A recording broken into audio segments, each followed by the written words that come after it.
অনেক ইন্টিরিয়ার জায়গা সন্দেশখালী।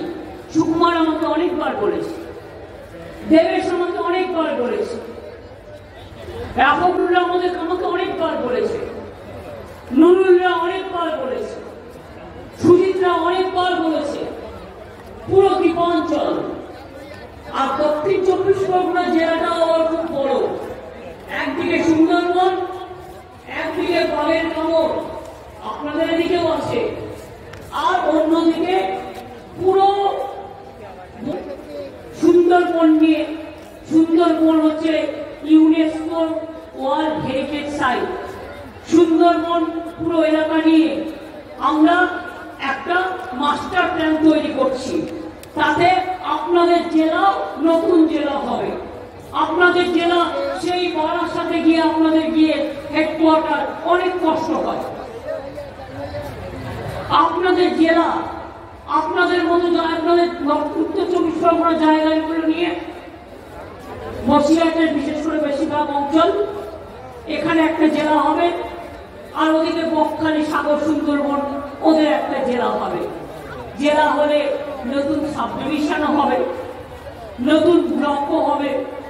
বেশি দূর দূরান্তরে আপনাদের যেতে হবে না, কাছাকাছি কাজও পেয়ে যাবেন। বসিরহাটে আপনারা দেখেছেন যতবার বন্যা বা যতবার সাইক্লোন হয়েছে, আমি নিজে ততবার ছুটে এসেছি এবং আপনাদের সকলকে যতটা পারি সাহায্য করে গেছি। আগামী দিনও বলি আপনাদের, আগামী দিনও বলি এইসব জায়গাগুলোকে ফেরিঘাট ছাড়া যাতায়াতের পথ খুব মুশকিল। আমি 2-3 মাস আগে এসেছিলাম হিঙ্গলগঞ্জে। আমি এসেছিলাম কারণ দেবেশদের একটা প্রোগ্রাম ছিল। তাছাড়াও আমি হিঙ্গলগঞ্জে বনবিবি সেতু, কাটা সেতু এগুলো করে দিয়েছি।